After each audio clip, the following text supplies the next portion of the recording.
গত ভিডিওতে বললাম না যে আজকে আমরা সবাই মিলে বারবিকিউ করব। তো তার জন্যই বাজারে যাওয়া আর কি। সবাই মিলে একসাথে বলতে বাড়ির বেশিরভাগ মানুষই আমরা একসাথে বারবিকিউ করছি ছাদে। আর তার জন্যই দুপুরবেলা বের হয়ে যায় বাজারে। কারণ সকাল সকাল যেতে পারিনি, ঘরের কাজ কাম শেষ করে তারপর গেলাম বাজারে আমি, আমার বাবা আর হচ্ছে আমার ননদকে নিয়ে। তো মুরগি কিনতে ফার্স্টে যাই আমরা, তো সেখান থেকে আমার দেবরকেও ডেকে নিই, ও চলে আসে। আমাদের বাড়ির সামনে যে বাজারটা ছিল সেখানে যাইনি, আমরা জুরান বাজার গিয়েছিলাম, আমাদের বাসা থেকে একটু দূর।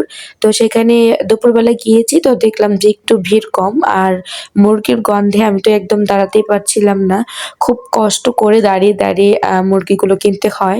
আমরা 4টা মুরগি কিনি আর কি, তো সেগুলো কেটে দিতে অনেকটা সময় লেগে যায়। আর এই দিক দিয়ে আমার বোরখায় মুরগি দেখুন পটি করে দিয়েছে। তো তারপর আমার ননদ একটা টিস্যু দিয়ে পানি দিয়ে মুছে দিচ্ছিল, আমার বোরকাটাকে ক্লিন করে দিচ্ছিল কোনোভাবে, যে বাকিটা বাসায় গিয়ে করা যাবে। আমি ঠান্ডায় একদম কথাই বলতে পারছি না। আর এই তো আমাদের মুরগি নেওয়া শেষ। তারপর আমার দেবর চলে আসে, তো তারপর ওর সাথে আমরা মুদির দোকানে যাই। এখান থেকে বের হয়ে গিয়েছিলাম, তারপর আস্তে আস্তে আমরা মুদির দোকানে গিয়ে তারপর যা যা লাগে সেগুলো লিস্ট আমরা করে নিয়ে এসেছিলাম। ওনাকে বলছিলাম, উনিও লিস্ট করে আমাদেরকে এক এক করে জিনিসগুলো দিচ্ছিল। আরও কিছু কেনাকাটা করা লাগবে। এখানে তো ভিডিওতে দেখা যাচ্ছে যে আমরা 2টা দোকানে গিয়েছি, তবে না, কিছু কিছু জিনিস এই দোকানে পাওয়া যাচ্ছিল না, নানান জায়গা থেকে আমাদেরকে নিতে হচ্ছিল। তারপরে যে হাঁটতে হাঁটতে আবারও অন্য দোকানে চলে যাই, সেখান থেকেও কিছু জিনিস কেনার ছিল, সেগুলো কিনে নিচ্ছিলাম। এই শীতের মধ্যে আমাদের গরম লাগছিল, কারণ এত পরিমাণ রোদ উঠেছিল। তো তারপর আমরা সবাই মিলে প্ল্যানিং করেছি একটু চা খাই বসে কোথাও, সবাই মিলে এই দোকানটাতে এসে বসি। দুপুরবেলা যেহেতু কোনো লোকই ছিল না, শুধু একজন ছিল, উনিও ভিতরে বসেছিল।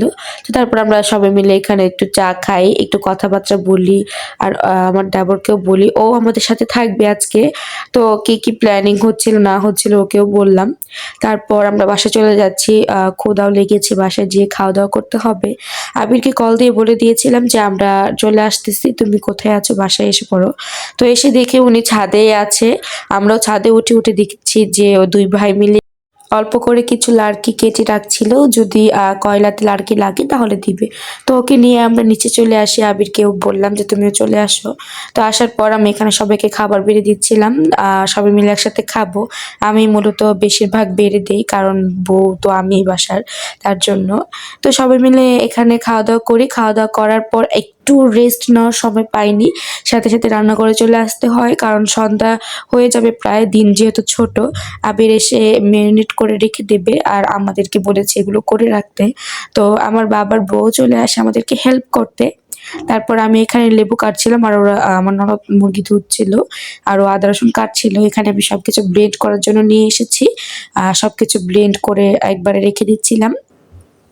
তারপরে আর কি মুরগিগুলোকে আমরা কাঁটা চামচ দিয়ে কাঁচা কাঁচা করে রেখে দিব। আর এসে জাস্ট মেরিনেট করব, আমরা ঘরদোর গুছিয়ে একদম রেডি টেডি হয়ে থাকবো। এই দিক দিয়ে মুরগি কাঁচা কাঁচা করতে গিয়ে আমার ননদের পায়ে রক্ত লেগে গিয়েছে, তো সেটাই দেখছিলাম। তো আজকের ভিডিওটা এই পর্যন্তই, আর লং করছি না। ভিডিওটা ভালো লাগলে লাইক কমেন্ট শেয়ার করে দিবেন সবাইকে। আল্লাহ হাফেজ।